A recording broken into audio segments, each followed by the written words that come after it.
L'Afrique sur la cybercriminalité, donc cybersécurité.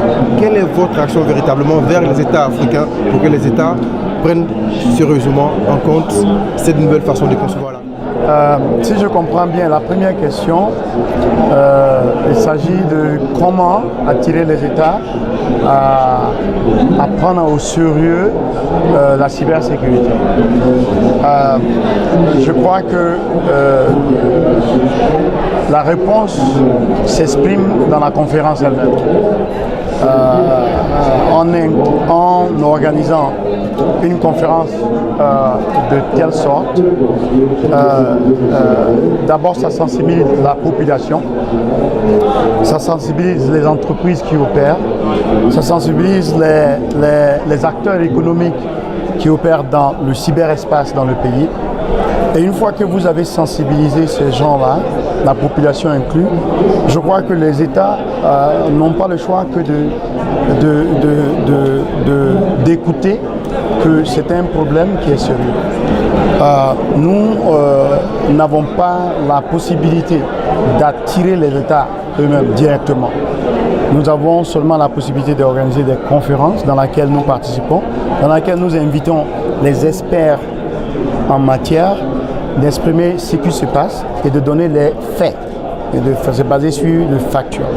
Et en prenant ça en compte, chacun décidera des actions au niveau des États qu'il faut en faire. J'espère que ça répond à la question. Okay. Nous sommes à la dernière journée de la 3e édition de l'Africa Cybersécurité en France. Quelles sont vos satisfactions? Est-ce qu'il y a un petit bilan qu'on peut dresser déjà? Écoutez, je n'ai pas l'habitude de donner les bilans moi-même. Nous organisons cette conférence en collaboration avec nos sponsors. La conférence est financée à près de 80% par les sponsors. En général, nous laissons nos sponsors nous dire est-ce que c'est un bilan positif ou négatif. Parce que j'ai vu et les échos que j'ai entendus de nos sponsors, ça m'a l'air positif. Mais je réserve le droit d'attendre le bilan officiel et les restitutions officielles pour me prononcer là-dessus, si vous le permettez. Les deux premières éditions, nous étions à Fort-Boyer. La 3e édition, nous sommes ici à l'Hôtel Ivoire. Africa Cybersécurité avance, progresse et fait bouger les choses. Est-ce qu'on peut avoir déjà des projections sur la 4e édition, puisque la 3e édition fermera ses portes tout à l'heure?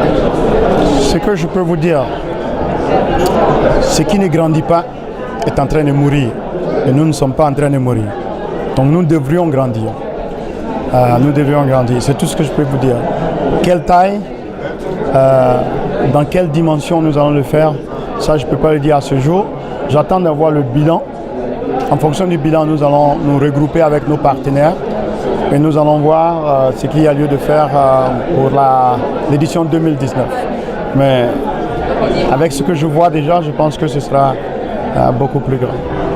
C'est pour vous dire d'ailleurs que ça s'appelle Africa Cybersecurity Conference et nous avons choisi personnellement, parce que je suis né en Côte d'Ivoire, de le faire en Côte d'Ivoire. Mais nous avons eu écho de 2 ou 3 pays qui nous ont offert déjà des incentives pour faire bouger Africa Cybersecurity Conference dans d'autres pays. Donc je ne sais pas si ce sera à Abidjan, c'est possible. Ma préférence c'est à Abidjan, mais nous allons voir ce que les autres pays nous offrent et nous ne les excluons pas. Tous les participants qui sont venus aujourd'hui à cette conférence. Et je ne vous ai pas entendu. Un mot à tous ces participants. Écoutez, je peux leur dire merci d'être venus d'abord. J'espère que vous avez appris quelque chose. J'espère que tout le monde part un peu satisfait et qu'ils ont trouvé la conférence en continu riche et en organisation bien organisée et qu'ils partent satisfaits.